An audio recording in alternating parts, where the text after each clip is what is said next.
Hi everybody, my name is Andrea and welcome to my booktube channel. Today I'm here with my Latinx-A-THON recommendation video, which I'm super excited to get into.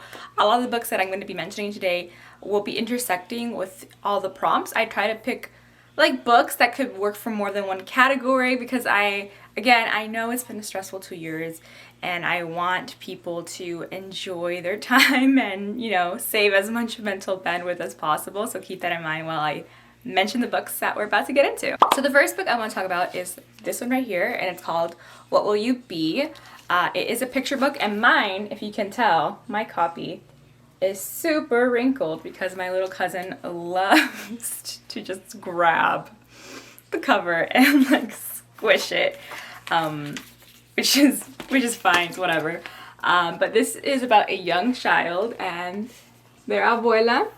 And it's about that topic, about growing up and kind of finding yourself, I guess, and how it's okay to not know. You know, it's okay to not know if you don't know what to be. And I like this book because I think it's really great for a child, but it's also really great for whoever's reading that book to the child as a reminder that you're like, it's okay, you know, it's okay if you don't know exactly what you want to do in life. I think that's a really great lesson to be learned. It has really beautiful illustrations. You can see. Yeah, it's super short. It's a cute picture book.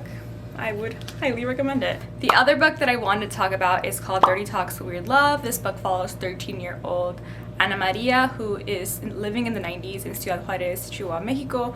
And she is like right at that cusp of teenagedom. She's like at peak emotional angst and just she's like a ball of sass and brashness in many ways as well. And one day she goes to the movie theater and she goes into the bathroom and she encounters a 30-year-old woman who claims she's not only from the future but she is Ana Maria. So the two kind of bond over finding self-love. I think that both of these women, which are the same person, kind of really learn from each other about self-love and kind of belonging to yourself. It's a really nice, short, kind of coming-of-age story for both the 13-year-old and the 30-year-old. And this is kind of at the backdrop of everything is like femicide in Mexico, especially in Ciudad Juarez in the 90s. So that's another really, I think, important social commentary that I really appreciated while reading this book as well. Again, it's pretty short. I think it's under 100 pages. And it's a great little book. It's a great little novella. The next prompt is something spooky. For this prompt, I chose Latinx Screams, which is edited by V. Castro and Cynthia Pelayo, I believe. It's a short story anthology. I am a huge fan of short story anthologies, so I had to include this one. This is a really cool collection of short stories from a variety of kind of emerging Latinx writers.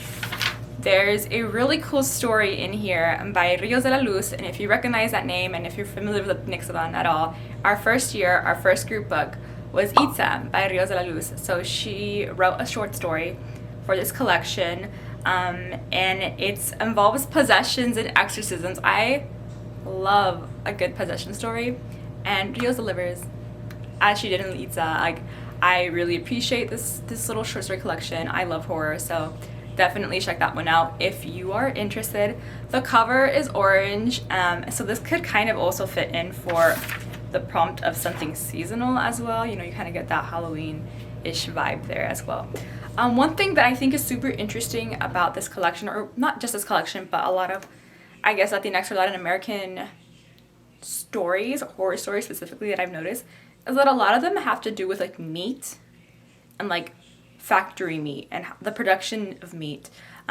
There's a short story in this specific anthology, I believe it's the first one, that kind of involves that, and Tender as the Flesh that I read last year for Latinx-A-THON also deals with that as well. I also wanted to mention Her Body and Other Parties. I've mentioned this book before on this channel. It's another short story collection by Carmen Maria Machado. I think it was recently optioned by FX, if I'm not mistaken. I really love the short story collection because it's slow paced, it's so eerie, it feels like a fever dream. It's the perfect 3 a.m. read in my opinion. The standout story from this collection for me is the first story, which is called The Husband's Stitch. And it takes that classic kind of folk story about the girl with the ribbon around her neck and kind of twists it into like a new modern like vibe. There's another story in this short story collection about like apocalypse and dystopia that I really liked as well. It deals with like loneliness, which I thought was really interesting and fun to read. Other books, I know I mentioned earlier, Tender is the Flesh. But again, Tender is the Flesh would also fit greatly with this prompt. One thing to note, it's very grotesque and it's not for everybody. So if you were grossed out at the start of this novel, do not feel bad in DNFing it, because that will just continue on throughout the entirety of it. So it's not for everybody. And if you don't know what Tender is the Flesh is about, it follows this guy who works in the factories. Takes place in like this alternate reality where there's this virus and everybody can't eat meat anymore. You can't like digest meat. It'll get you super sick and you like die. So humanity decides to harvest humans instead of just going, you know, vegetarian or vegan. And so there are humans that are used for meat specifically, and they're kind of treated as animals. And it's kind of about that and cannibalism, and it's really dark and gory and again grotesque. Another book that kind of falls along that same level of grotesqueness, I think, would be Cockfight. This is another short story collection by an Ecuadorian writer. It is terrifying to read because of the subjects within it. There's nothing supernatural in this book either. It's just about how horrible humans can be. It deals with stories about domestic horror, violence against women, and it's just really unwaveringly harsh in its reality. And it's just a really difficult read in general, to be honest. But I think those two books feel very similar to me in the ways that they kind of make social commentary on current situation and realities that are lived in Latin America. So those are two other ones. I think anything Samantha Schweblin would be great for this prompt as well. She is the author of Little Eyes and Fever Dreams, if you recognize those titles. Another one that I really like is Mariana Enriquez. She just had a new book come up this year, I think. I haven't had a chance to check it out, but I do know that the horror she writes is really spooky as well. The next prompt is something cozy, and for this prompt I chose American Dreamer by Adriana Herrera. This is a romance, and this is specifically a food romance. I'm not a person that really gravitates towards romance, but I thought this book was cozy because I find food very comforting and cozy myself, and the food aspect of this book was just delicious, I guess you could say. I really enjoyed the familial aspects of this book, and I think that we're really enveloped into those dynamics immediately. And I know this is the first book in the series, in the Dreamer series. So this book follows Nesto, who is a Dominican American chef, and he owns an Afro-Caribbean food truck, and it's his biggest dream and also his biggest risk. As he kind of moves it from New York City to upstate to Ithaca, New York, and there in Ithaca he meets Jude, a local librarian who also has another giant dream, but his is to see his idea for a library project to come to fruition to help his local community, and the two kind of meet and things happen. I love their dynamics. Again, I love the dynamic between them, and I love Nesto's family specifically, how we are kind of immediately thrown into that mix, and I really appreciate the book, and it's great. And again, I'm not a big romance reader, so this one really caught my attention, and I think this would be a great way to break up kind of the harder or more scary, spooky things in the list. And the last category is something seasonal, and for this one I can't do a Latinx-A-THON video without mentioning my fave, Sylvia Moreno Garcia. So I'm going to be suggesting This Strange Way of Dying, Stories of Magic, Desire, and the Fantastic. This is another short story collection. Again, I'm really into short story collections. I really appreciate this short story collection because it just has so many kind of subgenres of horror and like sci-fi in it. There's ghosts, there's witches, there's vampires, there's really kind of futuristic elements in here as well. And I think if you're a fan of like Mexican Gothic or certain dark things or Prime Meridian, you can kind of see those blueprints of those ideas that she really expands in here. I think this book came before all of that. So yeah, I really like it. You should read it. It's great.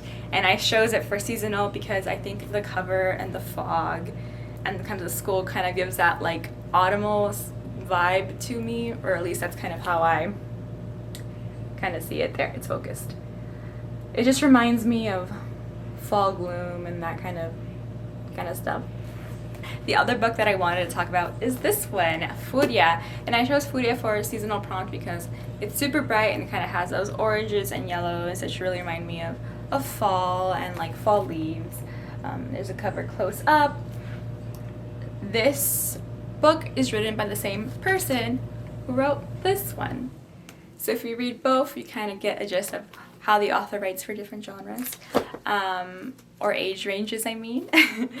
This follows Camila, and she is a teenager in Argentina, and she is in this really traditionalist family, and they have a lot of like machista ideals, but she kind of has this second life where she's like this superstar soccer player, and she's called La Furia, and she has this dream to kind of just play her game and kind of come into her own self. It's a really cool coming of age story. You also learn about like one of her love interests who is like this soccer star in abroad. Like 30 Talks Weird Love, this book also deals with the themes of femicide in the background.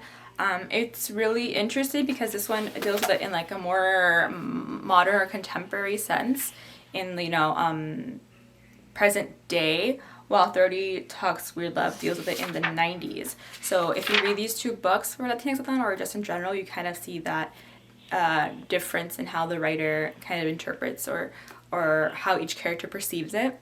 And it deals with like the Ni Una Menos movement and all that kind of stuff. And yeah, it's a really great book. You should check it out if you have the chance. So yeah, those are my recommendations for this year's Latinx-A-THON. If you have any recommendations, feel free to leave them down in the comments below. I'd love to hear them. And remember to check out the other hosts' videos and recommendations. I'm sure they'll be full of a lot of really great books as well. And you can keep up to date with us on Twitter and Instagram at Latinx-A-THON. And we can talk to you there as well. Next week, I will be coming back with my TBR video, which I'm very excited for. I have a lot of cool titles to share. So I'll see you next time, and I hope you have a great day wherever you are. Bye.